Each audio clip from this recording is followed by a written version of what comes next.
I made this ultra-realistic AI short film in 1 month while working 12-hour restaurant shifts in Japan with a 4-month-old baby and less than $250. You made this.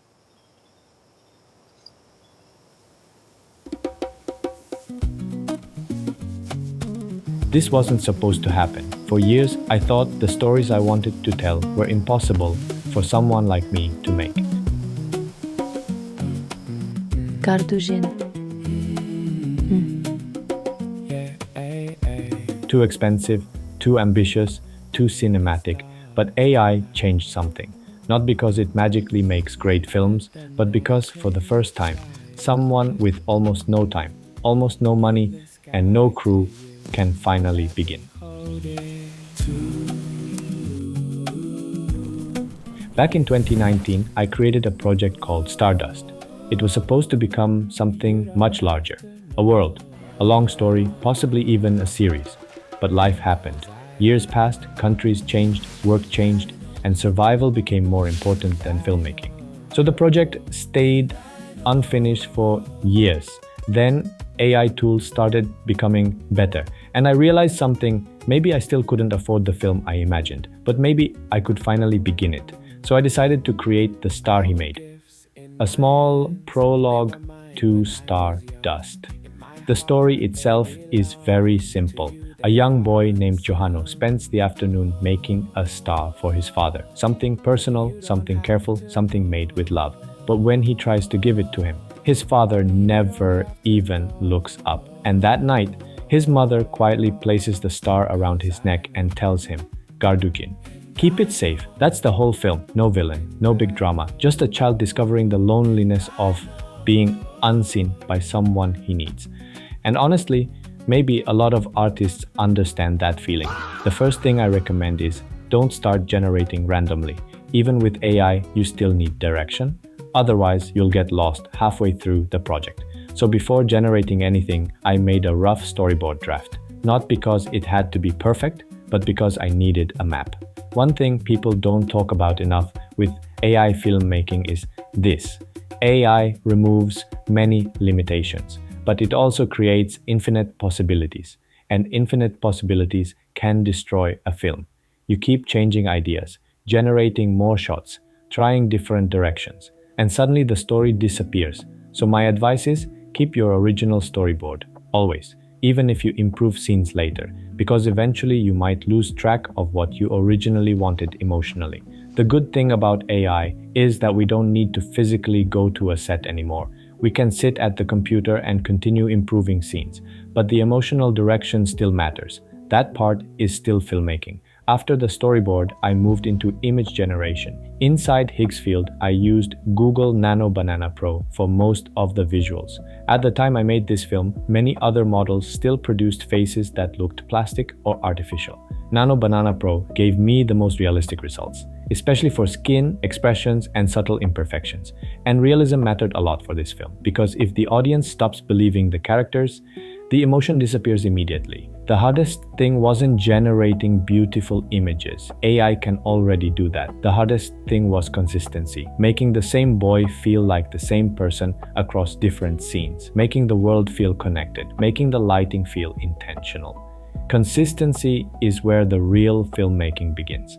And I also want to thank George Petri. He performed as young Johanno in my earlier Stardust project years ago. And for this film, he gave me permission to use his likeness as a reference for the character. So in a way, one real piece of the original project still exists inside this AI version.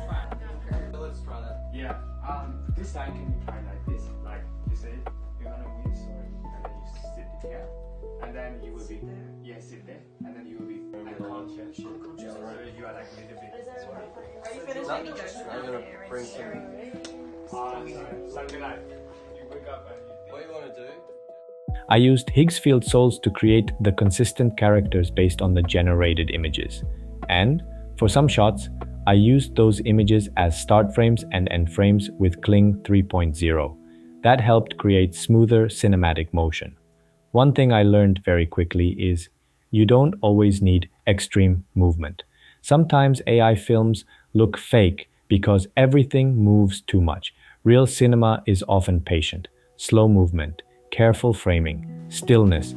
That actually helped realism a lot. And honestly, I still can't believe I finally made the flying whale. For years, I imagined creating something like that with full CGI someday. But someday usually means money, and I didn't have that. AI finally let me put that image on screen. One thing I think many beginners underestimate is sound design. Realism doesn't come from visuals alone. It comes from sound. Cheap sound makes expensive visuals feel fake. Good sound makes impossible visuals feel believable. For sound effects, I used 11 labs, and for music, I used Suno. Honestly, using those tools was one of the smartest decisions I made during production. Without proper sound design, the film loses emotional weight immediately. Even simple things matter. Wind, cloth movement, footsteps, room tone, silence. And because I had a very limited budget, I also tried to reduce dialogue. Generating the perfect AI voice performance can become expensive very quickly. If the emotion feels wrong, you regenerate again and again and again. Pa. So instead, I focused more on visual emotion, expressions, atmosphere, music, silence. Sometimes saying less actually makes the scene stronger. For editing, honestly, use whatever software you already have. DaVinci Resolve, CapCut, iMovie, anything. At this stage, storytelling matters more than expensive software. You mostly just need to cut scenes together well. For color grading, I kept things simple. The generated images already had cinematic lighting and colors, so I mostly reduced saturation slightly and added grain. That helped everything feel more grounded and film-like. Realism often comes from restraint, small imperfections, texture, consistency, not trying to make every frame look flashy. The hardest part of this film wasn't AI, it was time. I work restaurant shifts from around 10 a.m. to 10 p.m. But in restaurant work, the schedule depends on the customers. And when I came home, I still needed to help take care of my wife and our 4-month-old baby. So most nights, I only had time from around 10 p.m. to maybe 2 a.m. That was the production schedule. Some nights my daughter cried while I was generating scenes. Sometimes I needed to stop working completely. Sometimes my wife was exhausted. Sometimes I was exhausted. And there was a moment when my wife became sick. That was probably the closest point to stopping the project. Because at the end of the day, film is important, but family is real. Still, I kept thinking about one thing. If I could finish this short film, maybe I could finally start building the larger series. Maybe someone would believe in it too. And honestly, the support from my wife, my friend, helped me a lot. After seeing the project, Higgsfield even granted me an ultra plan for 1 month.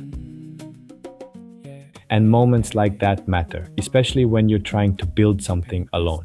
I know AI filmmaking is still controversial, and honestly, I understand both sides. I don't think AI should replace physical artists. I think both can exist together. For me, it feels similar to when digital painting became popular. Traditional painting didn't disappear. In fact, traditional art became even more valuable because different tools require different skills. And I think filmmaking is moving in a similar direction. The tools are becoming easier, but taste is becoming more important. Emotion is becoming more important. Storytelling is becoming more important. AI can generate images, but it still doesn't automatically create meaning. The human part still matters. And honestly, I think everyone deserves the chance to create something they love. I hold gifts in my hands. They were mine when I was young. Not everyone has money, not everyone has access, not everyone can rent cameras or hire VFX artists, but ideas still exist inside those people, and maybe AI gives some of them a way to finally begin. The star he made is only a small prologue, a beginning, a very small part of a larger story I've carried for years. I still don't know if I can fully build Stardust yet, but for the first time in a long time, it feels possible.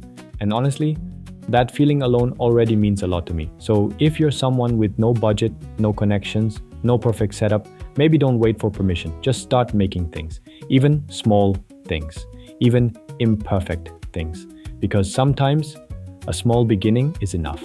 And if you want to follow the journey of building Stardust from here, subscribe. And thanks for watching.